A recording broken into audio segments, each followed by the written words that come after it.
Unang pipili, Magnolia, sundan ng Terra Firma, Toyota, so on and so forth. So siguro Red Horse piliin natin, no?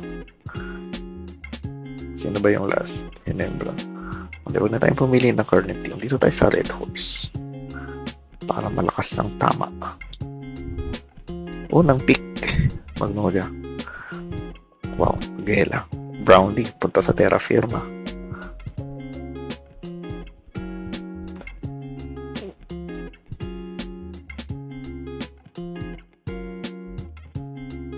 So yan, pinanood lang natin yung mga naunang picks pero hindi ako magpipick nito. 7 minute lang natin.